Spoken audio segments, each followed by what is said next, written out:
ഉപ്പ് തിന്നവൻ വെള്ളം കുടിക്കും. അതുപോലെ തന്നെ സ്വർണം കട്ടവൻ പിടിക്കപ്പെടും. സർക്കാരാണോ അതോ മറ്റാരെങ്കിലുമാണോ ഉത്തരവാദി? ശബരിമലയിലെ സ്വർണം എവിടെ പോയി? ചെമ്പാണ് കൊടുത്തത് എന്ന ഉണ്ണികൃഷ്ണൻ പോറ്റിയുടെ ആരോപണത്തിൽ ഉരുണ്ടു കളിക്കുന്നത് ആര്? ജയറാമും ശബരിമലയിലെ സ്വർണ്ണപ്പാളിയും തമ്മിൽ എന്ത് ബന്ധം?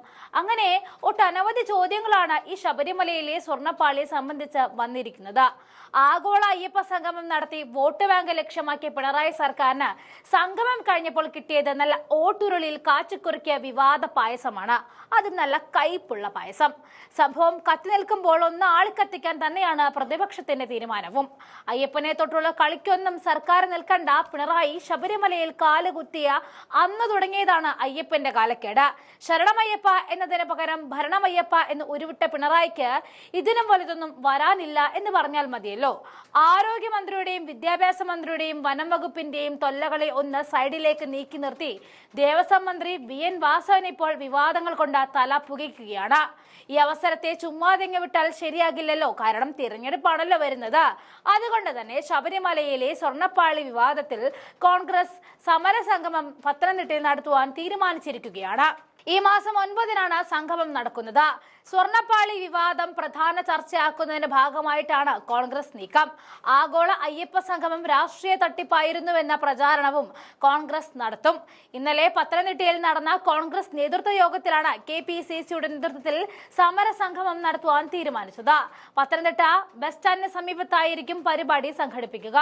AICC general secretary KC Venugopal പരിപാടി ഉദ്ഘാടനം ചെയ്യും. KPCC പ്രസിഡന്റ് സണ്ണി ജോസഫും പ്രതിപക്ഷ നേതാവ് VD സതീശനും ഉൾപ്പെടെയുള്ള നേതാക്കൾ സമരസംഗമത്തിൽ പങ്കെടുക്കും. ഗുരുതരമായ ക്രമക്കേടാണ് നടന്നിരിക്കുന്നത് എന്നതും CPM നേതൃത്വം കൂടി ഉത്തരം പറയേണ്ടി വരുമെന്ന നിലപാടിലാണ് കോൺഗ്രസ് ഉള്ളത്. ആഗോള അയ്യപ്പ സംഗമം ഒരു രാഷ്ട്രീയ തട്ടിപ്പാണെന്ന കോൺഗ്രസിന്റെ വാദം. ഇപ്പോൾ നടത്തുന്ന ദേവസ്വം വിജിലൻസിന്റെ അന്വേഷണം അപര്യാപ്തമാണെന്നും കൂടുതൽ വിശാലമായ അന്വേഷണം വേണമെന്നും കോൺഗ്രസ് ആവശ്യപ്പെട്ടു കഴിഞ്ഞു. ശബരിമല സ്വർണ്ണപ്പാളി തൂക്കക്കുറവിൽ വിശദമായ അന്വേഷണത്തിന് ഹൈക്കോടതി ഉത്തരവ് ഇട്ടിട്ടുമുണ്ട്. ചീഫ് വിജിലൻസ് ഓഫീസർ വിശദമായി അന്വേഷിക്കണമെന്നും വിരമിച്ച ജില്ലാ ജഡ്ജി അന്വേഷണത്തിന് നേതൃത്വം നൽകണമെന്നുമാണ് ഹൈക്കോടതിയുടെ നിർദ്ദേശം. സന്നിധാനത്തെ കാര്യങ്ങളിൽ സമഗ്രമായ പരിശോധന ആവശ്യമാണെന്ന് നിരീക്ഷിച്ച കോടതി ദ്വാരപാലക ശില്പത്തിന്റെ സ്വർണ്ണപ്പാളിയിൽ സ്വർണം പൂശിയതിലടക്കം വലിയ സംശയങ്ങളുണ്ടെന്നും ചൂണ്ടിക്കാണിച്ചിരുന്നു.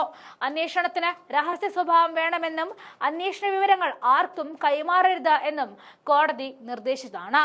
സ്റ്റോർ റൂമിലെ വസ്തുക്കളുടെ കണക്കെടുക്കണം, തിരുവാഭരണം രജിസ്റ്റർ ഉൾപ്പെടെ പരിശോധിക്കണം, ദേവസ്വത്തിന്റെ ഭാഗത്ത് പിഴവുണ്ടെങ്കിൽ അറിയിക്കണം എന്ന് തുടങ്ങിയ നിർദ്ദേശങ്ങളും കോടതി മുന്നോട്ട് വെച്ചിരുന്നു. കേസ് ഒക്ടോബർ 15-ന് വീണ്ടും പരിഗണിക്കും. 2019-ൽ സ്വർണ്ണപ്പാളി തിരികെ എത്തിച്ചപ്പോൾ തൂക്കം ഹസർ രേഖപ്പെടുത്തിയിട്ടില്ല എന്നും വിശ്വാസ്യതയും സുതാര്യതയും ഉറപ്പുവരുത്തേണ്ട ഒരു ക്ഷേത്ര സമിതിയിൽ നിന്നും ഉണ്ടാകാൻ പാടില്ലാത്ത വീഴ്ചയാണ് ഉണ്ടായതെന്നും കോടതി നേരത്തെ വിമർശിച്ചു. സ്വർണ്ണപ്പാളി കേസിൽ വിശദമായ അന്വേഷണത്തിന് ഹൈക്കോടതിയുടെ ഉത്തരവിട്ടിട്ടുണ്ട്. ശ്രീകോവിലിലെ ദ്വാരപാലക ശില്പം പൊതിഞ്ഞ സ്വർണ്ണപ്പാളികളുടെ ഭാരം എങ്ങനെ 4 കിലോയോളം കുറഞ്ഞുവെന്നും കോടതി ചോദിച്ചതോടെയാണ് വിവാദങ്ങൾ തിരികൊളുത്തപ്പെട്ടത്.